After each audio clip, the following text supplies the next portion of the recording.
എല്ലാവർക്കും ജെറിക്സ് മീഡിയയിലേക്ക് സ്വാഗതം. വളരെ പ്രധാനപ്പെട്ട ഒരു വാർത്താ അറിയിപ്പാണ് ഈ മണിക്കൂറുകളിൽ പുറത്തു വന്നിട്ടുള്ളത്. തിരുവനന്തപുരം ജില്ലയിൽ മാത്രം കഴിഞ്ഞ ദിവസം 40-ലധികം പേരായിരുന്നു വിവിധ ആശുപത്രികളിൽ ചികിത്സ തേടിയത്. ഇതിനു പിന്നാലെ നടത്തിയ കർശന പരിശോധനയുടെ ഭാഗമായാണ് ഇപ്പോൾ ഞെട്ടിക്കുന്ന റിപ്പോർട്ട് പുറത്തു വന്നിരിക്കുന്നത്. ഏതാനും ദിവസങ്ങൾക്ക് മുമ്പ് വൈകുന്നേരത്തോടു കൂടിയായിരുന്നു അതിശക്തമായ ഛർദിയും ഓക്കാനവുമൊക്കെ അനുഭവപ്പെട്ടതിനെ തുടർന്ന് നിരവധി പേർ പുല്ലുവിള സാമൂഹിക ആരോഗ്യ കേന്ദ്രത്തിൽ ചികിത്സ തേടിയത്. ഇതിനു പിന്നാലെ കുറെ പേർ കാഞ്ഞിരംകുളത്തെ സ്വകാര്യ ആശുപത്രികളിലും ചികിത്സ തേടിയിരുന്നു.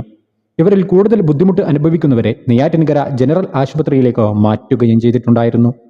ആദ്യഘട്ടത്തിൽ എന്താണ് സംഭവിച്ചതെന്ന് മനസ്സിലാക്കാൻ കഴിയാതെ വന്ന സാഹചര്യത്തിൽ വിശദമായ പരിശോധനക്കൊടുവിൽ വയറിളക്കത്തിനും ഛർദിക്കും പുറമെ ശക്തമായ വയറുവേദന, വയറിരച്ചിൽ, തലവേദന, തലകറക്കം തുടങ്ങിയ ലക്ഷണങ്ങൾ കൂടി കണ്ടെത്തുകയായിരുന്നു.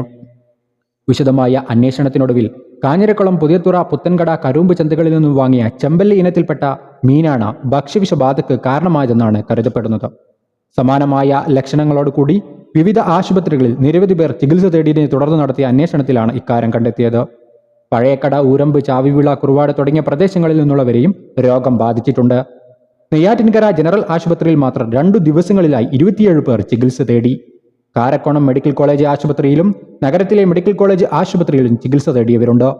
പുല്ലുവിളയ്ക്ക് സമീപം വെള്ളം കേന്ദ്രമാക്കി പ്രവർത്തിക്കുന്ന മൊത്ത വ്യാപാര കേന്ദ്രത്തിൽ നിന്നാണ് കാഞ്ഞിരക്കുളം, പുതിയതുറ, പുത്തൻകട, കൂരമ്പ് ചന്തകളിൽ വിൽപ്പനയ്ക്കുള്ള മീൻ എത്തിച്ചത്. ഇതിനു പുറമെ അന്വേഷണത്തിന് ആരോഗ്യവകുപ്പ് ഉത്തരവിട്ടിരുന്നു. അന്വേഷണത്തിൽ തമിഴ്നാട്ടിലെ സീഫുഡ് കയറ്റുമതി കമ്പനികളിൽ നിന്ന് ഉപയോഗശൂന്യമായ മത്സ്യഭാഗങ്ങൾ കേരളത്തിലെ തീരദേശ മാർക്കറ്റുകളിൽ വിൽപ്പനയ്ക്കായി എത്തുന്നുവെന്ന് കണ്ടെത്തിയിട്ടുണ്ട്. ഈ മത്സ്യവിഭാഗങ്ങൾ കഴിക്കരുതെന്ന് പൂവാർ മത്സ്യവിപണൻ അധികൃതർ പൊതുജനങ്ങൾക്ക് കർശന മുന്നറിയിപ്പ് നൽകിയിരിക്കുകയാണ്. കഴിഞ്ഞ ദിവസമുണ്ടായ ഭക്ഷ്യവിഷബാധയെ തുടർന്ന് നടത്തിയ അന്വേഷണത്തിലാണ് ഞെട്ടിക്കുന്ന വിവരം പുറത്തു വന്നിരിക്കുന്നത്. തമിഴ്നാട്ടിലെ സീഫുഡ് എക്സ്പോർട്ടിംഗ് കമ്പനികളിൽ മാലിന്യം സംസ്കരിക്കാൻ അഥവാ വേസ്റ്റ് ഡിസ്പോസൽ നടത്തുന്നതിന് വേണ്ടി നൽകുന്ന മത്സ്യഭാഗങ്ങളാണ് കേരളത്തിലെ തീരപ്രദേശങ്ങളിൽ എത്തിച്ച് വിൽക്കുന്നതെന്ന് ഇപ്പോൾ കണ്ടെത്തിയിരിക്കുകയാണ്. തമിഴ്നാട്ടിൽ നിന്നും എത്തിച്ച ചെമ്പല്ലി വിഭാഗം മീനിന്റെ തലയും മുള്ളും വാങ്ങി കഴിഞ്ഞതിനെ തുടർന്നായിരുന്നു കഴിഞ്ഞ ദിവസം 40-ലധികം ആളുകൾ ഭക്ഷ്യവിഷബാധയേറ്റ് വിവിധ ആശുപത്രികളിൽ ചികിത്സ തേടിയത്.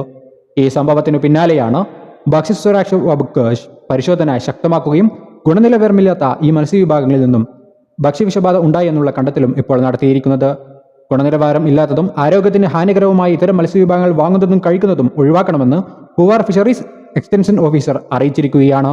അതിനാൽ പൊതുജനങ്ങൾ പ്രത്യേക ജാഗ്രത പാലിക്കുക.